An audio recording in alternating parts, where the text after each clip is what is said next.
Shalom, I'm Eddie Chumney of Hebraic Heritage Ministries, and we welcome you to this week's Focus Israel Report. In this week's report, we're going to be sharing with you regarding the current situation with the Israeli-Palestinian peace process, as well as the rise of the Muslim Brotherhood to power in Egypt and the threat that this is posing to Israel from the recent developments that have happened in Egypt. Then we're going to share with you regarding the current situation with Syria and Iran and the prospects for war breaking out in Syria and Iran in the near future, and how this could develop into a regional war in the Middle East involving Israel, the United States, Syria, and Iran. First, let's look at the peace process.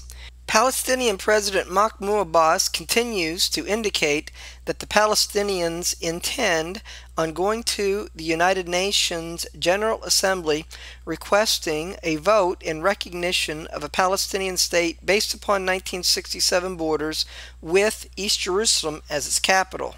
In response, Israel Foreign Minister Avigdor Lieberman suggested that the Israeli cabinet must make a decision that will make clear to Mahmoud Abbas that if you don't return to the negotiating table and if you continue your efforts for recognition of a Palestinian state at the UN General Assembly, then from the Israeli perspective, you will no longer be a partner and we will no longer further talk with you. Meanwhile, the United States has asked the Palestinians to delay its bid for recognition of a Palestinian state at the UN General Assembly until after the US elections in November.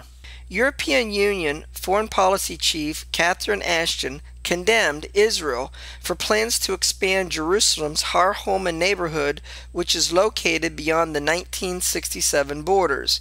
The European Union does not recognize East Jerusalem as being a part of Israel. Settlements are illegal under international law and threaten to make a two-state solution impossible, Ashton said. The European Union has repeatedly urged the government of Israel to immediately end all settlement activities in the West Bank, including in East Jerusalem. In addition to the European Union, South Africa does not recognize the Israeli settlements in the West Bank as belonging to Israel. The South African cabinet made a decision to approve a plan to require labels on products coming from the settlements in the West Bank to not be labeled Made in Israel. Israel Deputy Foreign Minister Danny Alon condemned the South African decision by saying it proves that South Africa is still an apartheid state.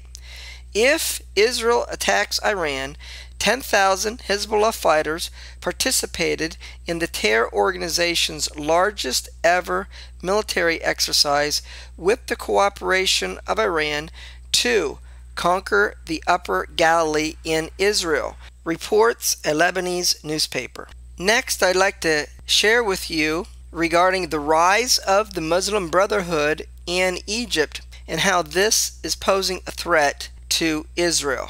While Hezbollah is preparing to invade Israel from the north, the Muslim Brotherhood has taken over the government of Egypt through the decrees of Egyptian President Mohamed Morsi. After firing top army generals and replacing them with Muslim Brotherhood sympathizers, Morsi is appointing new governors to the 27 regions of the country.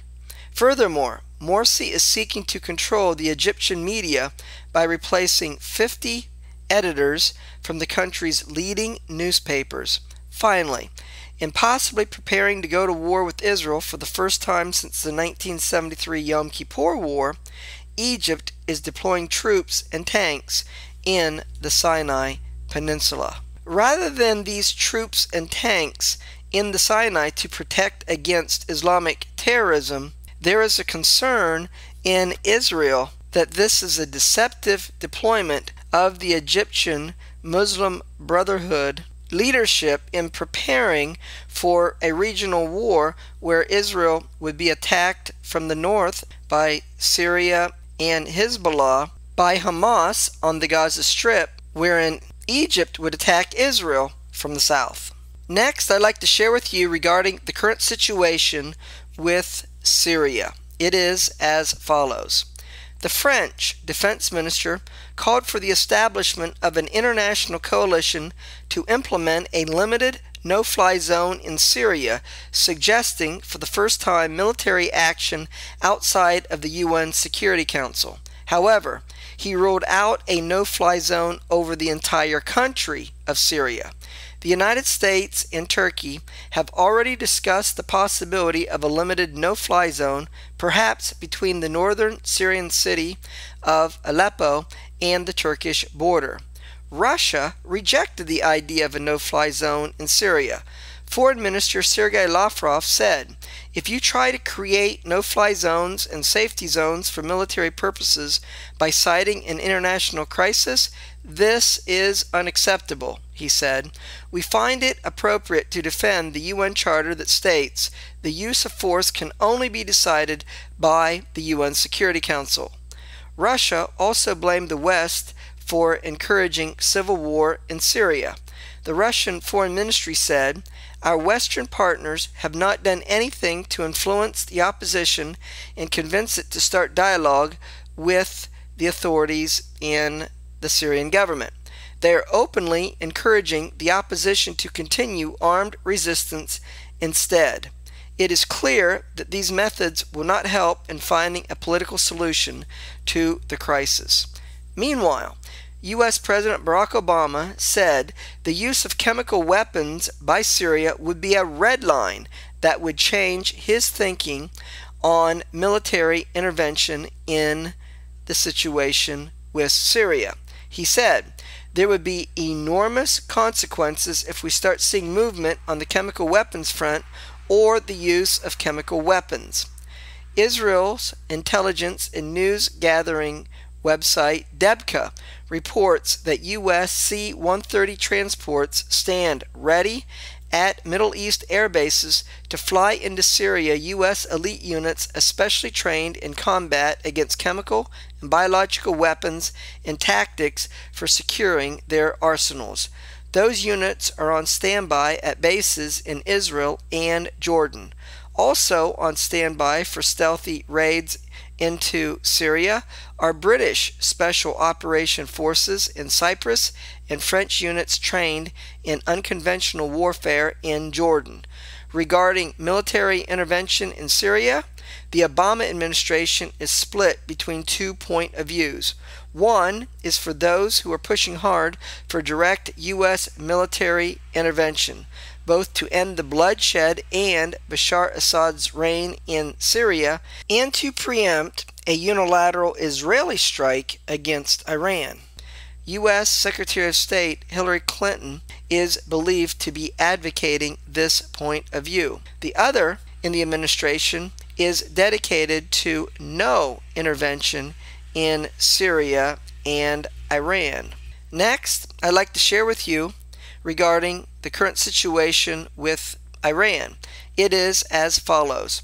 Western diplomatic sources say that Iran has installed many more uranium enrichment machines in an underground bunker, including putting in place additional enrichment centrifuges in its Fordo nuclear facility that is buried deep inside a mountain to protect it against strike by either the United States or Israel. In an effort to be able to inspect Iran's nuclear facilities, talks were held between the IAEA, that is the International Atomic Energy Agency, and Iran in Vienna, Austria. The talks concluded without an agreement and no further talks are scheduled. Israel Prime Minister Benjamin Netanyahu accused Iran of making accelerated progress toward achieving nuclear weapons, adding that it was totally ignoring Western demands to rein in its atomic program. The United States and Israel continue to remain at odds over the Iranian nuclear threat. Chairman of the U.S. Joint Chiefs of Staff, General Martin Dempsey, said that Israel and the United States view the Iranian threat differently. Israel sees the Iranian threat more seriously than the U.S. sees it because a nuclear Iran poses a threat to Israel's very existence. You can take two countries, give them the same intelligence, and reach two different conclusions. I think that's what's happening here, Dempsey said. Dempsey added, at the same time, we admit that our clocks are ticking at different paces. We have to understand the Israelis. They live with the constant suspicion with which we in the United States do not have to deal with. As a result of these developments, Israel is concerned that the United States is not fully committed to stopping the Iranian nuclear program. Former military intelligence head Amos Yadlin said that there are several things the U.S. can do to give Israel greater assurance. Yadlin presented a 5-point plan to the Obama administration designed to convince allies and adversaries alike that military action is real, imminent, and doable. He called on Obama to visit Israel and to tell its leadership, and more importantly, its people, that preventing a nuclear Iran is a U.S. interest, and if we have to resort to military action, we will. Next, Yadlin said that the U.S. should provide Israel with advanced military technology and intelligence contingent on Israeli pledges to delay a strike. Furthermore, Yadlin suggested that Obama notify Congress in writing that he reserves the right to use military force on Iran. He added that the United States should increase its military presence in the Persian Gulf and should also publicly commit to the security of its allies in the region. Israel's Channel 10 television station is reporting that Israel's Prime Minister Benjamin Netanyahu is determined to attack Iran before the U.S. elections. Concerned about Israel possibly striking Iran before the November 6 U.S. presidential elections, the U.S. is holding discussions with Israeli officials to find out what the U.S. can do to stop an Israeli attack upon Iran. Israel is willing to delay an attack against Iran that would possibly come about this fall if the U.S. would commit to attacking Iran by the spring of 2013 should Iran continue its efforts to achieve nuclear capability. If Israel does attack Iran, Israel could face retaliation from more than 10,000 missiles based in Iran, Syria, Lebanon, and the Gaza Strip, according to Uzi Rubin, the founder and first director of Israel's Missile Defense Organization. So, in this week's report, we shared with you regarding the current situation with the Israeli-Palestinian peace process and the developments in Egypt, wherein Egyptian President Mohamed Morsi is taking actions which would allow the Muslim Brotherhood to be totally in control of Egypt. Finally, we shared with you regarding the situation with Syria and how no-fly zones are being considered by the West, which are opposed by Russia. And then regarding Iran, Iranian talks with the International Atomic Energy Agency resulted in no agreement to allow the IAEA to inspect Iranian nuclear facilities. The United States is concerned that Israel may attack Iran before the U.S. elections in November, and the United States is in dialogue with Israel to see how a possible Israeli attack could be delayed until after the U.S. presidential elections on November 6th, wherein perhaps the United States may be more willing to attack Iran itself should Iran continue to be obstinate in agreeing to suspend its nuclear weapons program. Until we do it again, Shalom, in Yeshua the Messiah. Amen.